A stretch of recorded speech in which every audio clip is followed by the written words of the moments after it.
It's 1,000,000 degrees outside. I'm writing a musical. I mean, the concept already strong. It's relatable. It's about climate change. Wow. Yeah. And it starts like that. It really just throws you right into it, into the fire, you might say. Some might say. It'll be like little vignettes for different like climate problems. You've got like heat. A polar bear drowning. A polar bear drowning. No animals will be harmed in the making of this show. No, it's like it's a puppet. It's polar bear. It actually looks really cool. It's 2 people in a polar bear costume. Yeah. Or it's like the Lion King, you know how they have, it's like a person and they have the little like sticks to move the arms and stuff. Yes. It's like that. Yeah. And then we've got like flooding. What else? What other climate disasters? Extreme weather, tornadoes. Yeah. Mudslides. Yeah. Not as fun as they sound in their name. Earthquakes. That's the big dance number. I felt an earthquake. Did I? No, over the weekend. Really? I was at my parents' place, so it was kind of inland. Okay. I was supposed to say, I don't recall an earthquake. No, it was just a big bang. Just like, you know. I actually love earthquakes. I'm like in the minority. I think it's kind of fun. Like I'm not obviously not talking about big earthquakes. I have yet to, knock on wood, experience a big one. But like sometimes when I'm just kind of sitting and all of a sudden everything's like, I'm like, oh, okay. Right. Everything's fine. We're not talking about like people were injured and there was structural damage. No, of course not. Of course. Just I'm talking about the little shake. Just a little shake. Yeah. We're in Los Angeles. The buildings were built to withstand a little shake. Yeah, they sway. They're on rollers or something. Yeah, we're architects now. Oh, wait. We're not. Oh, yeah. I'm sorry. No, Shit. I am an architect. Okay, yes, we are. Great. On the same page. I am Shelby. I am Sam. And this is the Rom Complex. Romance ain't gotta be overrated or complicated. The Rom Complex. Welcome, we're glad you made it. But don't be shaded. Rom Complex.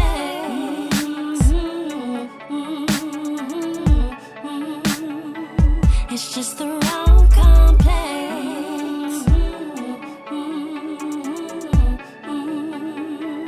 It's just the Rom Complex. And we are architects now. No, but you know what we should be is filmmakers. I think we should. I mean, we're already working on Kangaroo Jill, our Kangaroo Jack rewrite. We are actively in the writer's room. Yeah. We're in the writer's room right now. Mm-hmm. Coming to you live. The podcast does count. So if you're going to produce this, you will have to like back pay us for the time we've spent podcasting. That is 308 episodes at this point. Thank you.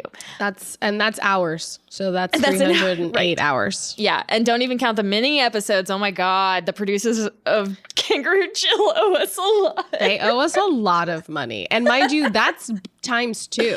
Because we're not taking a communal salary. We're taking 2 individual ones. We're 2 different people. We have 2 different households. Exactly. So they're in debt already. Well, speaking of funding, little movies, we're going back to the independent scene where we've watched an independent rom-com, a brand new independent rom-com called Do Us Part. Mm-hmm. It was written, directed, and starring Reed Arnold. Mm-hmm. Now, there is a subgenre of independent rom-com that is exactly this type of movie, where it is written, directed, and starring some guy who hasn't done other stuff, which is not a problem in itself. However, I find a lot of these movies have similar problems from my point of view.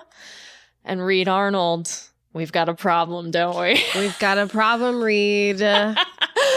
So one time I was a teenager and I was with my friend and she got pulled over and the asshole cop was like, "We've got a problem here, don't we?" Because he just wanted to make her feel like shit because she didn't know her license was expired. Anyway, that's a phrase I like to use. And then I think of an asshole cop. Yeah. And like how, wow, did he feel like a big man making teens scared, you know? He did, actually. He did. I know that for absolute fact. Anyway, Reed Arnold, we're talking directly to him. And the only reason I do that is because we did like talk about a movie called The Wedding Pact, and the director did email us about That's true. So, Reed, listen. We know what we're talking about. We know what we're talking about. We've got 307 episodes behind us. We're clearly the professionals here.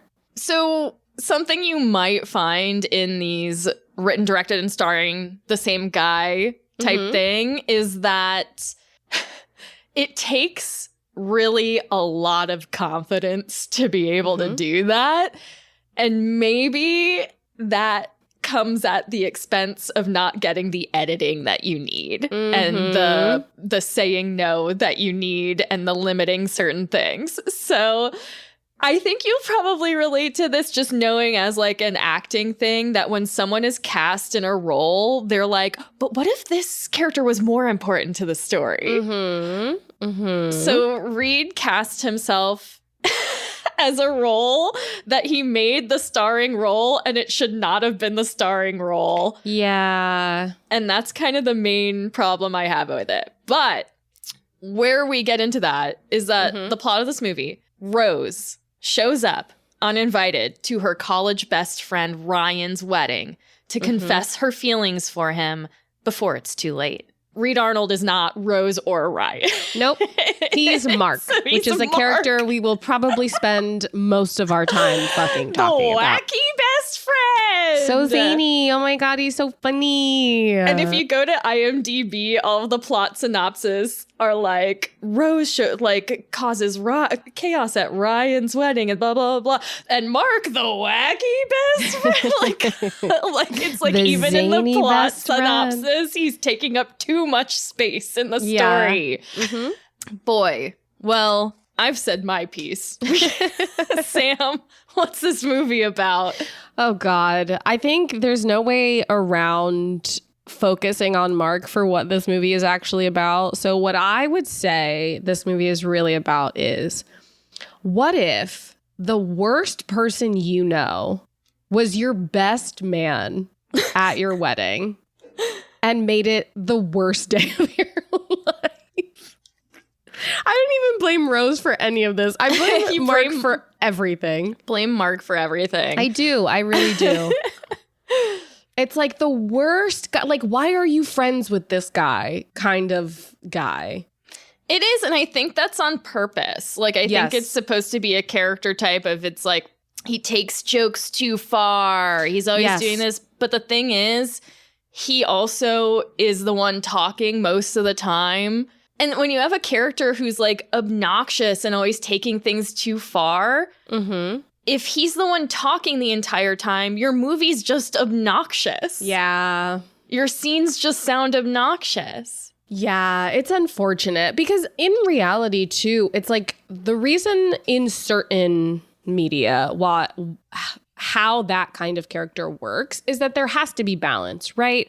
Yeah. If you're going to show them being obnoxious or overly, I don't know, fucking misogynistic or sexual or what, like the guy who's always thinking about boobs and, you know, like that kind of guy, there needs to be some kind of balance so that the audience isn't watching this movie being like, who the fuck is this guy and why is he still talking? Which is what we said out loud multiple fucking times while watching this movie. Yeah, we did. We did say that a lot. We got to watch this together in person, so that's always fun. We rented it on Apple TV. Thank you, Apple TV. Sponsor us. Anyway. Okay, so let's get into the plot because that's the only way we're going to get into everything that I need to say about this movie. And also, say off the bat, making a film, I'm sure this crew was very small. They did so much work. Incredible to even make a movie at all. We support independent cinema. We love it. I love artists coming together to create something. I just think if maybe this Reed Arnold character had us in the room while he was putting this together, we could have made a better movie. If my friends let me shoot this script as it was, like that, those aren't friends to me. You're so right. You're so freaking right, man. It's true. And we're your real friends, Reed Arnold. Yeah. We dump care all those about other you. guys. We're your real friends. That's the other thing we were talking about too, is like when a movie is like almost there and like almost what we want, we're so much harder on it than if it's just so totally nothing. Yeah. And there are like things about this movie that I wish I could just drag out to the surface and make the main point of it and like kind of brush away a lot of the other Mark stuff. Yeah. 100%. But alas, here we are. Okay, so as we've said, we've got this guy, Ryan. He's getting ready for his wedding. He's in his little groom room. With his longtime bestie, Mark. They've known each other since college when they were roommates. And Mark is, as we've said, a little obnoxious, like sex obsessed, like loves to sleep with women and make raunchy jokes, I guess. Loves it. Meanwhile, outside the wedding, a woman has pulled up and is like downing little bottles of liquor in the car. She's very nervous. Why? We have yet to find out, unless you watch the trailer, and you know why. We get like a little flashback in here. There's a couple flashbacks throughout where you see Ryan, our main groom man. He meets this girl named Rose at college, and she like gets him to sign up for this charity event, and they, there's a little bit of flirting, there's a little back and forth, there's banter and all of that, so they really hit it off. So now that we've seen little glimpses of this woman in a car, we've got this little flashback where we meet Rose. We then realize, oh my God, it's Rose that's in the car. So they're kind of setting it up like, they put this flashback like right after Ryan and Mark are talking about meeting his future, like the woman he's engaged to for the first time. So it's supposed to be kind of like a little misdirect where you think Rose is going to be the woman that he's marrying. No, she's the woman who's about to fuck shit up at this wedding. So you're like, I don't know if it just like, it didn't really hit the little misdirect. I think maybe they tried to hold on to that, even though that's already ruined if you know what the movie is about. Like, so that misdirect's not going to work. It's just going to be a little confusing. But yeah, we find out, okay, he is not marrying this girl he met in the flashback. She is here at the wedding and gets out of the car and then tries to hide from everyone. So something's going on there. Is she supposed to be there? We do not know. But Mark is sent off to find some cufflinks for Ryan. And while he's out there, he sees Rose trying to hide. And he's like, hang on a second. You are not invited. Ryan cannot see you. And he tries to carry her out. Yeah, which I think initial thought, that's not like, he gets so obnoxious about this whole point. That's when it's like, again, taking it too far. I think it's perfectly rational for the best man at a wedding to see someone that he knows for an absolute fact was not invited to the wedding and could potentially fuck some shit up, and is like, hey, okay, yeah, you're not supposed to be here, so let's get you back into your car and like away. But then obviously like they take it to an extreme level because he's like fighting with her, and then some other college friends of theirs happen across the two of them, and because Rose tells Mark that she's there because she's gonna tell Ryan that she's in love with him. Yes. Never been done before. She's like, I need to know, this girl he's marrying, does he love her like, the way he loved me in college? Like, she doesn't say it in that many words, but like, she wants to know, and she needs to tell Ryan how she feels. Yes. And Mark is like, that's ridiculous. You're going to ruin everything. But that's when, you're right, the friends interrupt. So they do this whole little scheme where he's Mark's saying, oh, she has to go change her, or she's gonna go change her dress, and it's inappropriate for a wedding. It's not an appropriate thing to do. We all want to change our dresses, but we can't do that all the time. So, and he kind of implies that he like also wants to confess feelings for someone, because he says like he wants to change his dress too. Yeah. But he can't. So he's not wearing one. Mark from here on does like a terrible job of keeping Rose away from Ryan. Like she literally just walks over to him. He like doesn't even really keep her. Yeah, she like tries to do the thing with the friends that they run into to be like, hey, did Mark ever tell you that time that he had sex with someone on your bed? Okay, bye. You know, like this thing to try to keep him there, but he doesn't get kept for very long. And she's running and he's running after her. He tries to keep her from going inside because they're at like in my brain it's a summer camp. It's not. It's like a cottage in the woods, and there's like a separate type thing. Yeah, but there's separate like cottages for stuff. Like the bride has her own little, there's a groom room cottage, there's a bride's room cottage, et cetera, et cetera. So they're still going back and forth like on the porch of the groom room cottage. And then fucking Ryan just like opens the door and sees them.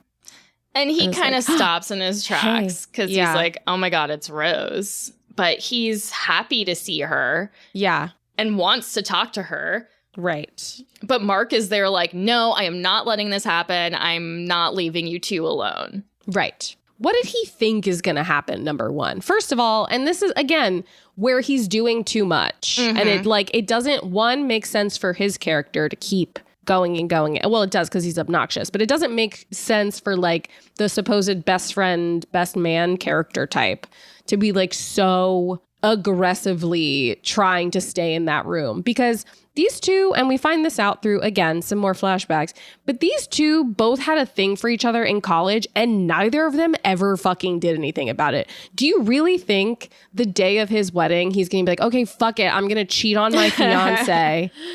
Right. Come but Mark the fuck is on. convinced. He's convinced that like that could happen if he leaves them alone. And he's not of the mind of like, I'm just going to let this, what needs to happen. Right. He's trying to prevent them from even talking. But he doesn't do very much because Ryan's sister comes by and needs help with a wedding guest. And Ryan makes Mark go. I thought you were going to say she came by and needed help with her hair. Her hair was not. That was not wedding appropriate. I'm so sorry. She had it in like a low pony with like a scrunchie.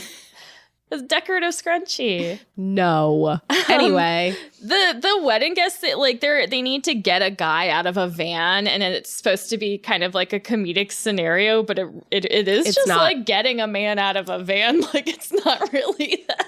Yeah.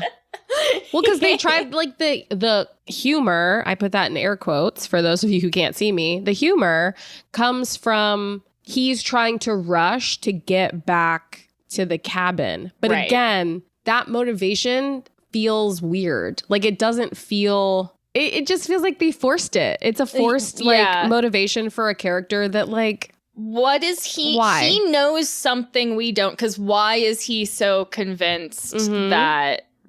And I do get it of like, oh, this person from your past. And I think Ryan says this later where he's like, if it had been, a couple of years ago, up until a couple of years ago or something, like no matter who I was with, if you had shown up and confessed your love for me, it would have been, a done deal. So maybe Mark just knows that. I mean, but it feels like a genuine misread. Like he is essentially putting his character traits onto a guy who they spend the entire movie telling us that these two could not be more different. Right. Yeah, they're like, Ryan is a really good guy. Right. And Mark sucks. And Mark's like, don't do the shitty thing, Ryan. And Ryan's like, what are you talking about? I've never done the shitty. I've literally never done the shitty thing. And I'm not going to start now. It's just like, it's so strange. Again, whatever. Anyway. So we get another little college flashback where we see Ryan and Rose just hanging out and talking about the respective people they're dating. This is another thing, like, I don't really think we needed the college flashbacks. I would have rather had like a B story in the wedding or more robust interactions in the present storyline, you know, more of Rose without those two guys, have her talking to someone else. Anyone else. Yeah. Instead of the flashbacks, because in this scene, Ryan, when we were back in the wedding, Ryan asks Rose why she's there. And she says she's in love with him. And goes on to say that, like, he had, I guess, confessed his feelings sometime in college. And she's like, it was a really weird time for me at that point. And by the time I figured out what I wanted, you were already with someone else. I feel like that's all we fucking needed about college, That's dude. literally all we needed. That's it. I mean, maybe like one little moment, but then again, and I mentioned this while we were watching the movie, especially for indie films, it's a lot harder to like sell that they're younger, you know, because it's clearly just the same actors. They like made Ryan shave his fucking beard. They shaved his beard. Which I don't remember this actor's name. Please never shave your beard. Keep it. You look so much better with facial hair. I'm so sorry. Never let anybody ever do that to you ever again. Don't let them hurt you. Anyway, and then they put like Rose's hair in a ponytail. It's like, okay, you know, like college. We can just accept that they had a really great friendship in college and some shit went down and stopped talking. You know, like you're right. I didn't need the flashbacks. Yeah, and then you limit your locations too. So, but whatever. Anyway, so like we were saying, Rose says she's in love with him. She also says that at a certain point, their friendship really faded. And to the point that when her dad died, he was like not there. He sent her a letter. Yeah. That's so fucked. I mean, that's kind of sweet, but it, like, no. If you also do other stuff. Yes. A letter in addition to being an actual friend for someone who's going through parent Mark loss. apparently flew out for the funeral. Right. So that's like a huge, like, what? Yeah. Which is, again, like, we've already kind of touched on it. And I know we talked about it while we were watching, but like, make that the central friendship. Make Mark and Rose similar in character, where it's like she just kind of dates, you know, loser. Like she's not really like looking for anything serious. So she dates a bunch of losers and he is just like having sex with everybody, blah, blah, blah. And they're like really good friends. So that Rose is just like, because like Rose and Mark are like, Ryan is too good for us. So I'm like, okay, so you guys are on the same side, right? You love this guy, but you can acknowledge that you're maybe not the best, like, friend, lover, whatever, towards him. So it's like, use that to bond, and then we can see a more human side to Mark, because honestly, the only human sides we saw to Mark were in relation to him having conversations with Rose, you know? Yeah. Aside from that last conversation at the end with Ryan, but it's very much like, oh, these are two people that can be honest and have an actual friendship that doesn't have this pretense of like, oh, we're both attracted to each other, but we don't want to mess up our friendship kind of thing. Right. Yeah, but Mark was too much of like a character in Ryan and Rose's story and didn't, you know, not as...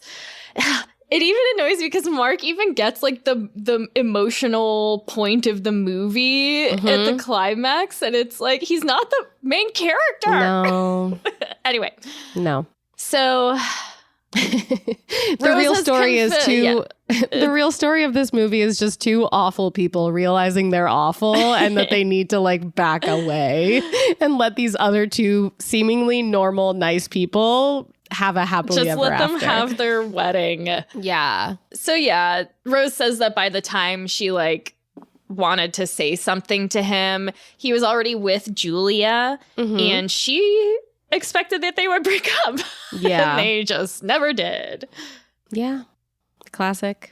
Back in college, we get another little flashback. Uh-huh.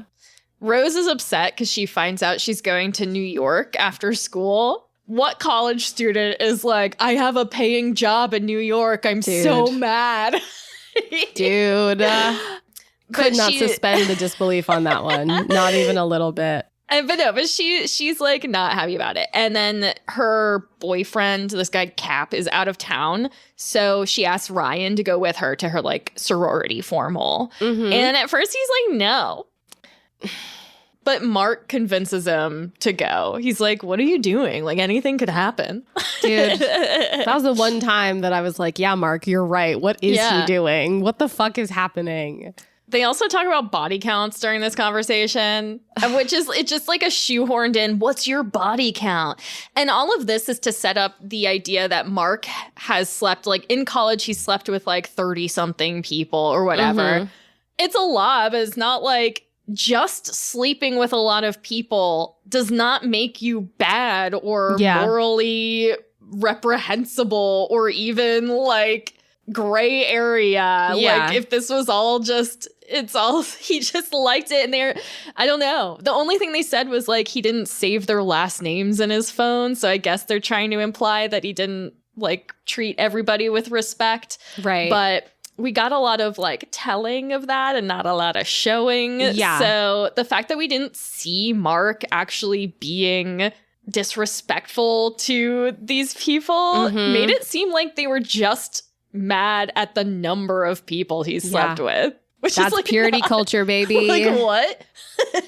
Yeah, it's 100%. It wasn't, oh, he sleeps with all these women and he's like really like disrespectful to them in some way. In fact, 2 women that we know of that have slept with him in the course of, you know, that we're told in this movie, tried to have sex with him again. Yeah, and they're like friends with him. And they're like friends with him. So clearly he's not a bad guy. He just like isn't serious. Like he's not...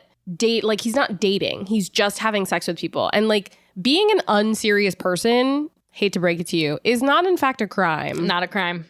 So being obnoxious, on the other hand. Yeah, jail time. Prison, not even jail, prison. Okay, so back to, and then I think it's implied that no, I mean, it must be later. Honestly, the college stuff, I am not sure of the chronology of when Ryan confesses his feelings and when this all happens, because we don't see that actual scene of him. No, we never actually see it. His feelings and her being like, I'm not ready for this or whatever. Yeah, we're told it's like shortly after her and Cap break up, but... And we see that night of her breaking up, but I guess so it's after that. Happened after, allegedly. Okay, so back to the present. Ryan is like, brain explode. He needs time to think. This woman has just come and confessed his love for him in a very not good time because it's like, wow, this is really coming in under the wire. Yeah. Oh, I hate that though, because me personally, like, you got to do that before they pay for the wedding. Like, listen, a lot of those deposits, non-refundable, you know? Pretty messed up. Yeah, and weddings are expensive. We know this. Mark is over here like, Ryan, you can't do this to Julia. There's nothing to think about. And Rose is like, maybe we can be happy together. We never, gave it a shot. Maybe we can be happy together. It's funny that they weren't even together in college. It's not like an ex. It was just like his... Which, like, again, it drives me a little bananas how Mark is acting this entire time. Like, they literally never neither of them had the balls to actually try anything, right? Well, Ryan did, but that's at the end, and that's the reason they're not friends anymore, right? So I'm like, dude, the safest place, just leave them there. Just let them talk. Because clearly, they're not going to fucking do anything about it. Right. Like, hello. Studies have shown. Safest place to be, honestly. Because if they were out in public, in like public areas, people would be like, who the fuck is that? And then, rumors might get back to Julia, and maybe she'll fucking freak out. But instead, Mark sticks around, sticks his little nose in it, and then it comes out that Mark and Rose had sex a few times back years when they first, met, before Ryan was like, he obviously had a crush on her, but before it was like serious, Right. Before he had a real crush on her. And Mark was like, I didn't think it'd be a big deal. Wild to never talk about that. But hey. Listen, he was ashamed. But that's not all. So Ryan is upset. He's like, Mark, you're no longer my best man. Go get Ben. Yeah. Like, he like demotes him. Mm-hmm. Then it comes out that Mark is in love with Julia. Yeah. You called it because I clearly didn't pick that up in that like little change your dress conversation. I knew it from the first scene because Mark and Ryan are talking to each other, you know, when they're getting ready for the wedding. And he says something about how Julia like sees more in him than she ever saw in him. Like, he just says something that was like weird. It could be nothing, but if you think about it, he's saying like It's that he wanted her. It was a confession, right? And then it was confirmed with that dress thing. But yeah, he reveals he's in love with Julia, and that's why he's like so adamant that Ryan needs to marry her because he's in love with her and he thinks Ryan is the best guy. Again, I'm just saying, Reed, that's not how motivations work. Because genuinely, if Mark was actually in love with Julia, I understand from the position of like, he doesn't want Julia to be hurt. Right. But the kind of character that you have already set Mark up as, he would gladly take the fallout of Ryan leaving Julia at the altar and being able to scoop her up and be like, oh, I'm here for you. I'm your friend. He's like, I'll take care of you. This is actually perfect for me. Exactly. There is no world. If he and Rose were close friends, like we were talking about, we could see her convincing him that it's a good idea. It's actually a good idea. Right. And then we see a conversation between Mark and Julia where he's like, fuck, this is a bad idea. And then goes back and is like, no, Rose, we got to call it off. Right. We can't do this to her. We can't do this to them. She like, loves, blah, blah, blah. Yeah, she loves and then him it's just two friends like fighting each other to like do the thing or not do the thing. And that would have made it so much better. The stakes would have just made more sense, I think. I agree. So will the wonders never cease? Because after it comes out that Mark is in love with Julia, it then comes out that Mark hooked up with Ryan's sister. Yeah. Again, a woman there at the wedding who seems friendly toward Mark and actually a little flirty. So she wants to have sex again. Right. Like, what is the problem? Rose apparently had sex with him 3 times. Yeah. But for some reason, the sister is the straw that breaks the camel's back. They start fighting. The classic rom-com fight. I'm gonna kill you. Right. Yeah. They're punching, and then Mark tries to run away. Ryan chases after him. Rose chases after him. Soon there's like a whole stampede of people chasing after Mark. Yeah. Mark and Ryan fight some more, and then Ryan is just like kind of tells him what he thinks, tells Mark that he's a shitty guy and a shitty friend. And I don't know. I guess it still comes down to the fact that he sleeps with too many women. But like, okay, so your friend's a slut. Get over it. Right. Just like let him be slutty and have a good time. He's not clearly he's not hurting anyone. Sometimes your friends are cooler than you, dude. You just have to accept it. Just because you're a little prude doesn't mean he has to be. The fuck? I love the things that we like about Mark are the things that his friends don't, and like vice versa. We would be better friends to Mark than his current friends. We'd be like, Mark, stop saying that shit. Yeah. The but jokes, keep doing what you're doing with the ladies because they seem satisfied. 10 out of 10. I'd be like, babe, I don't want to hear about it. So shut the fuck up. If you're going to have sex with all these people, go ahead. Have fun. Yeah. Use protection. Just leave me out of it. I don't want to talk about it. I'll hear good stories, but not like, you know. I don't feel like he knows how to tell good he stories. doesn't tell them in a respectful way. Exactly. Anyway, everyone leaves, leaving Mark and Rose to kind of mope over this horrible plan gone wrong because they don't really, I mean, Ryan has kind of disappeared and they don't really know what's going on. But Mark tells Rose that he actually introduced Julia and Ryan because he was like, wow, this Julia girl's so great. I should introduce her to the greatest guy I know, you know? Yeah. Instead of trying to pursue her himself. First mistake. Because he didn't think he was worthy. Yes. And he's not. No. And he's not.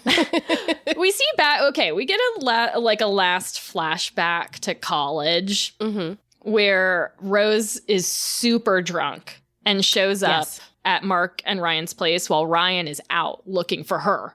She like texted him from the bar, and he shows up the bar, and she shows up at home. Yeah, classic little drunky doopsy doo.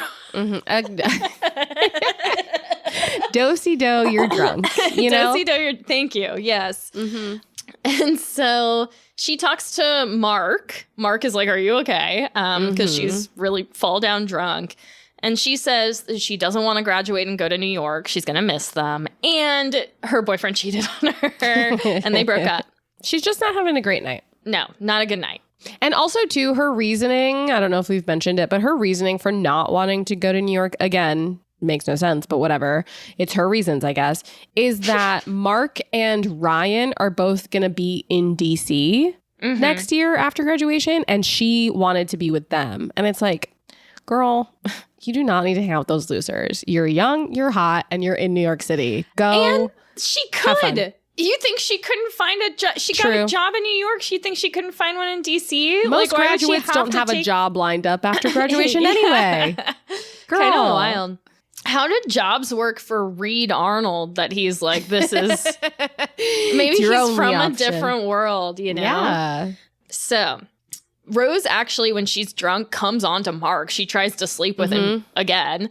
And he's like, no. For a number of reasons. And he's like, do you really not understand why we can't sleep together? Trying to get her to be like, I know Ryan's in love with me. She's not saying that. Ryan finally gets back. And he tucks her in or whatever. Yeah.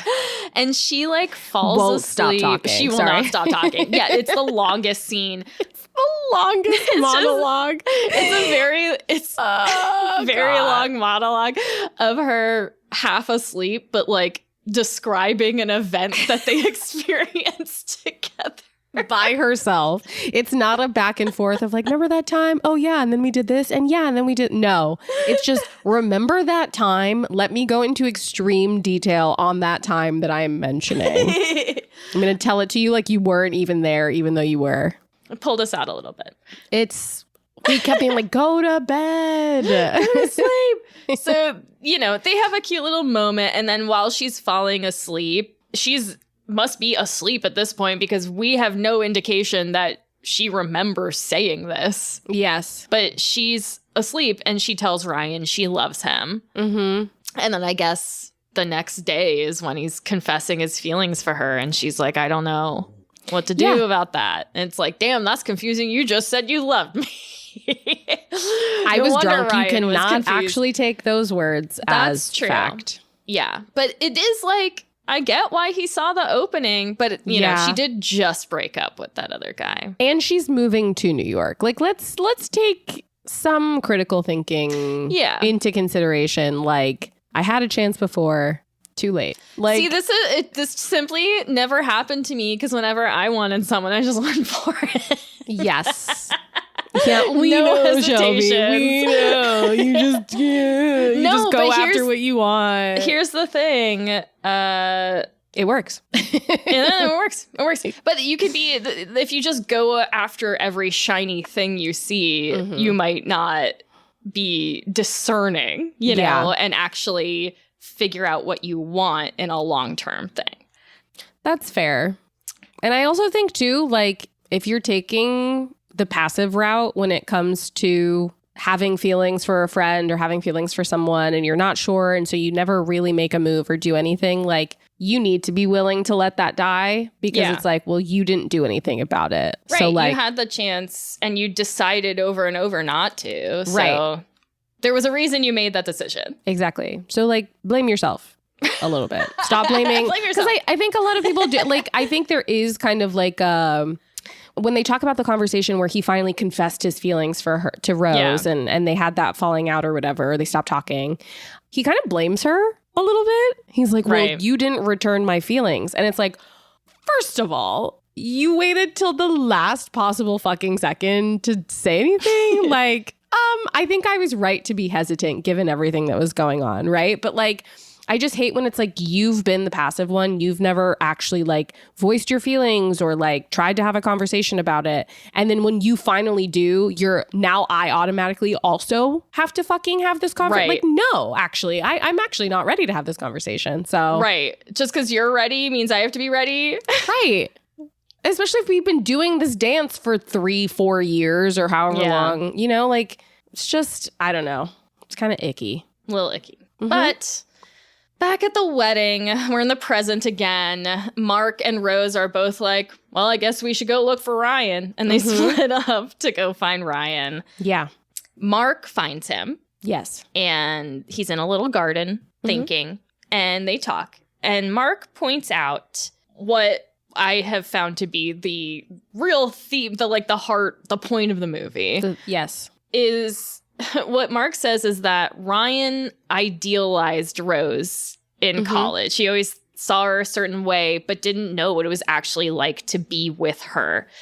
What he and Julia have is real. It's built every day. It's solid, and it's not just an idealized thing. There's all of the good, all of the bad, all of that together. And Mark is even self-aware enough to know that that's why he can't pursue Julia, because the way he feels about her is that idealized version of it. Whereas Ryan has the real relationship with her. It's like I always say, a crush is a lack of information. You do always say that. I do always say that. That's like an actual phrase of mine.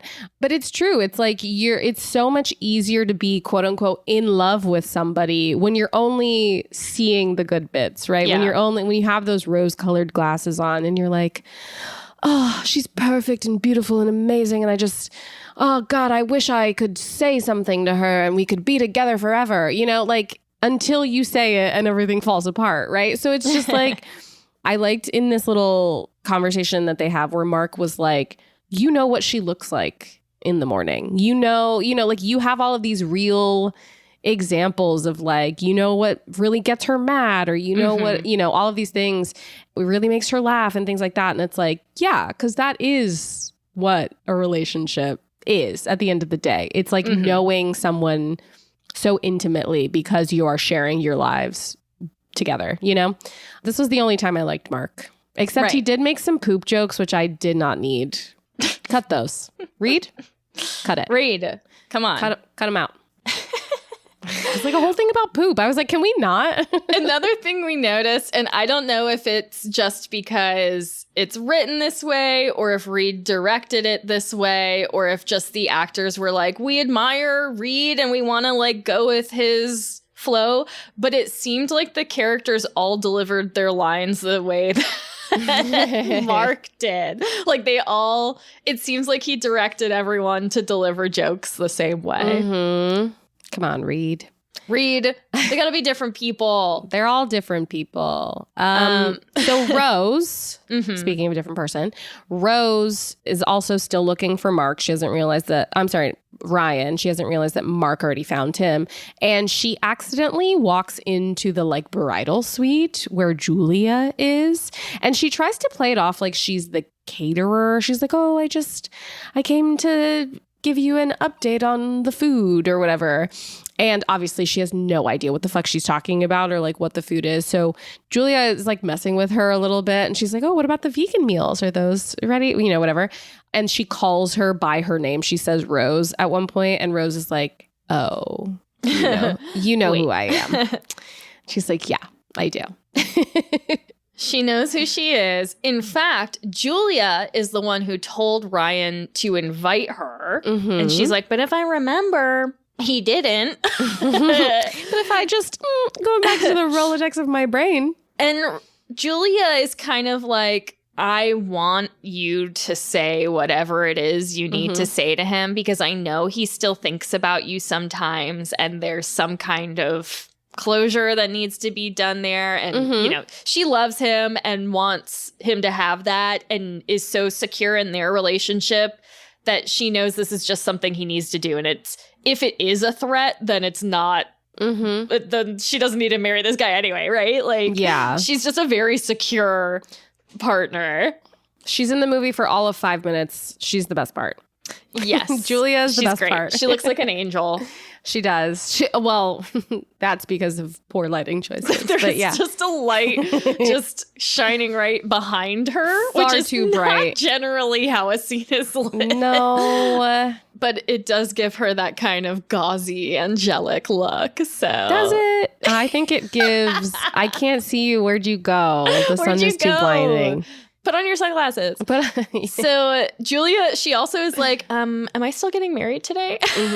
And Rose is like, I think so, you know. Yeah. And she says she just has one last thing to say to Ryan. And so Julia's like, gives her blessing, is like, go forth. Go forth, say what you need to say. Say what you need to say. Hopefully I'm getting married. Don't worry, girl. We got you. You're getting married. So Ryan and Mark make up, you know, because Mark had a very important thing to say. And then Rose finds Ryan, you know, tells him she loves him. And I think at this point she means it more like, I'll always have love for you. You like, I'll always love you, because we were so close. Yeah. And he's like, I can't say that. Which I think is kind of silly. To me, it's just like an immature view of love, being like, you can't say you love this friend. He clearly loves her. Right. Even if he's not in love with her. And I think that they've reached the point in the movie where they could say that. You know, without it being weird. Or sound like he's cheating on Julia or something. Right. So to me, I'm just like, do you think that Julia would be mad if you said you loved her? Like, she literally knows. That bitch is so secure. You could literally. So secure. I think you could get away with a lot with Julia. Not like in a you should try to get away with a lot, but I think like she's forgiving. A lot She'll give you grace. She's got a lot of grace for Ryan. No wonder Mark's in love with her. Of course he's he like, is. she would forgive me for everything. Yeah, for the however many women he slept with. His body count. Oh, fuck. I hate that. I hate that term. I hate that conversation. I don't like it at all. Why are we calling it a body count? No one has died. Exactly. Why did that? Because that's about death. That's about death. We're talking about orgasms. Okay, guys? The little death. The little... You're so right. It is the little death, I guess. But I don't need to refer to people I've slept with as like corpses. A bot. Yeah. She's not into necrophilia. Hopefully satisfied. And if they are dead, hopefully they had one last happy moment. Dream a little dream of me. Okay. Rose ties Ryan's bow tie for him. Yeah. Like the whole movie he's been trying to tie his bow tie. So finally she ties it for him. What does that mean in a metaphorical sense? I don't know. I don't know. And then Mark and Rose have their final little chat where Mark implies that like he always thought that Ryan he or Ryan should be with Rose. But Ryan was a better person, so he deserved her more. Right. But maybe now, since she's done this crazy wedding stuff, like they're more on equal playing field. They were always on equal playing fields. I know we've said it. I'm just reiterating. They make a wedding pact for the age of 37, which they act like is the oldest. The oldest you could ever be. The oldest age. Which I did not look into read Arnold's age, but I did watch the very beginning of a quick interview where he said that he started writing this script in 2014. So I think he is older than these characters would be. That's 2014. I was just graduating college. Anyway, the whole 37 thing, not that old. But then again, maybe Mark is just being the like, I'm just going to make an annoying joke about you being an old lady because that's how I am. Uh-huh. He's from Oklahoma City. Oh. It doesn't have his age on. It doesn't have. It doesn't. That was good. It doesn't have his age, but he does have a wife and 2 daughters. Congratulations. So I would assume not the age of these characters. That means he's probably happy at home. We could dig in even He's like, who are these girls? Yeah. He's never going to care. Though, like, I agree with you. That thread of like, what is your, idealizing a partner, idealizing a potential partner or person versus being with someone where it's actually real, where you're together and you know everything about each other and you're there for each other through all of this kind of stuff. I was like, that was probably my favorite part of the movie, to be completely honest. Aside from the poop jokes. Again, Reed, take out the poop jokes. We don't fucking need them.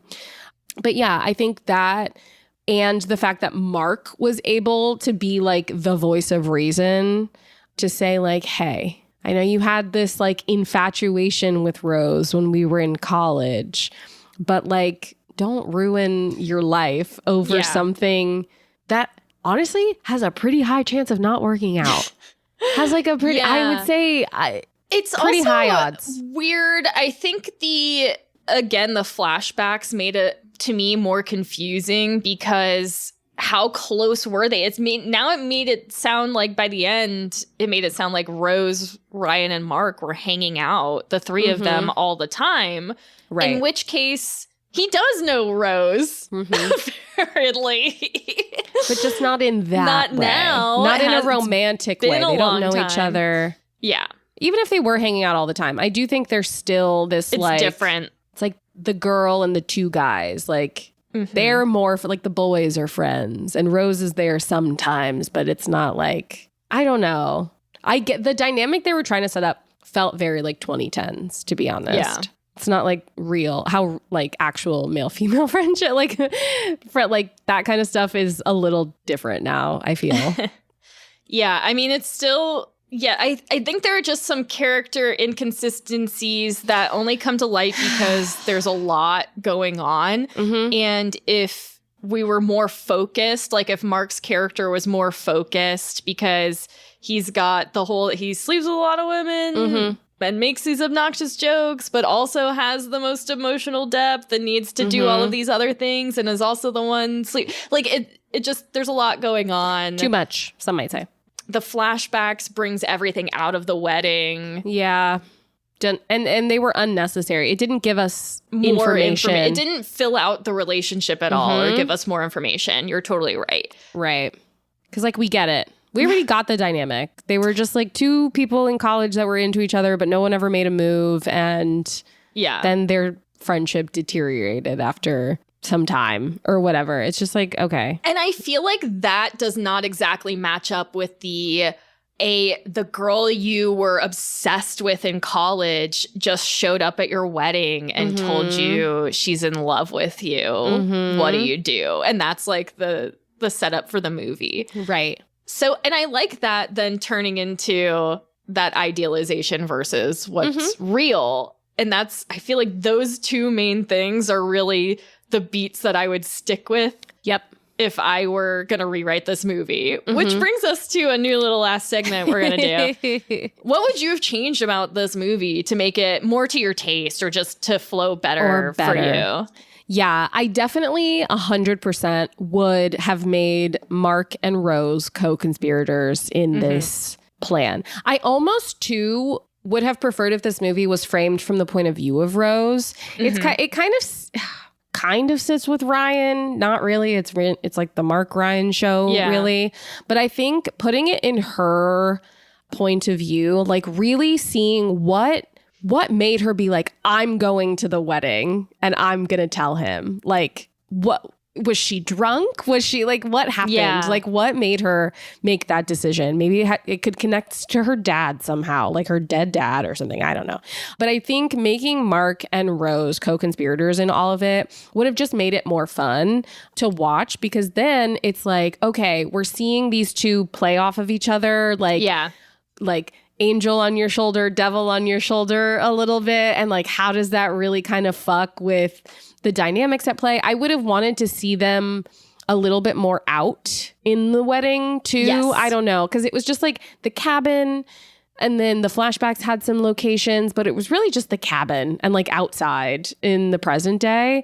And it's like, no, I want to see like you know, if they were really best friends in college, like what happens when Ryan's parents see her? What happens when, you know, like stuff like that. I think the thing that was missing from this movie for me was the comedy of a rom-com. And I think they were trying too hard to have like Mark have these little like quippy one-liners that were supposed to be funny or whatever. But I think circumstantially it could have been a lot funnier. Like the circumstances could have driven the comedy, and I think circumstances drive the comedy a lot in rom-coms in general. It's not about what the characters are saying, it's about what is going on and like how they're managing all of that. That's where like a lot of the humor lays. And anyway, so that's what I would have done. I would have made it more about like Rose and Mark come up with a plan to like end this wedding because they're in love with the respective bride and groom, and mayhem ensues because, you know, Mark reneges on the on the plan, a change of heart, or something. You know, like I think that would have just been more entertaining. I totally agree. I think that Mark was too big a part of it, and again, I think it came from Reed Arnold knowing that's the role he was going to play. And it just, I don't know. There's something about being like a writer-director and being like, I'm the best person for this. That always like, I'm like, what? Do you not have like second guess that at all at any point? And maybe he is the best person to play Mark, but I just feel that Mark was doing too much in this story for what the story is. And it would have made more sense for him to be doing this much if Rose was like, if he were co-conspirators with Rose. And if things were from Rose's point of view. I totally agree with that. Because I think Rose kind of gets the short end of the stick as far as like, what happened right before the wedding to make her do this? And she's the person setting off the plot. So we want to know that. We want to know that about her. Exactly. There's something that you mentioned too when we were watching it, where this is another change that I think should have happened in the writing process, was just like the heart of the movie, like we've now agreed, is that conversation between Mark and Ryan.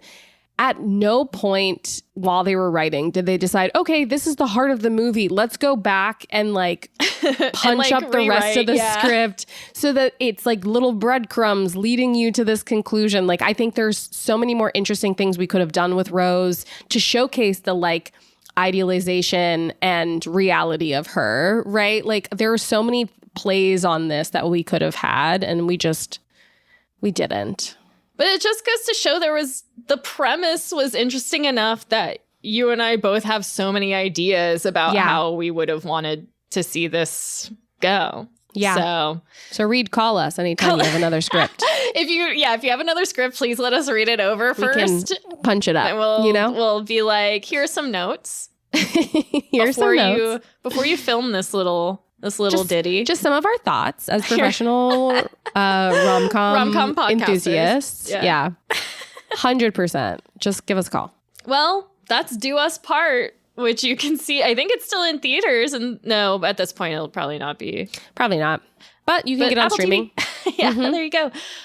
Please don't make Reed Arnold mad at us. I think he's probably fine. He's probably fine. Reed, we don't hate you. And frankly, we didn't hate the movie. Even hate the movie. We just inspired great anger in us. It inspired some great anger and annoyance. It's more annoyance than anger. And we just think, listen, we want you to be better. Right. So that we can give you a rave review.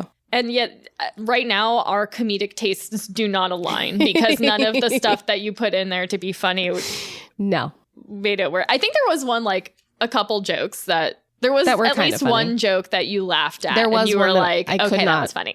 I could not tell you what it was, but there was one that made me laugh. Well, there we go. That was a good one. A good chat. Yeah. Ending the month and starting a little bit of a break for us here at the Rom Complex. Coming up on our off month. So if you are going to miss us during that time, go ahead and check out the Patreon. Patreon.com/romcomplex. If you're a $10 patron, we shout you out on every episode. Big shout out to Catherine W. and Nicole J. darlinghomebody.com. We love you. We love you. And until next month, next time we see you guys, remember to keep falling in love with yourselves. Bye.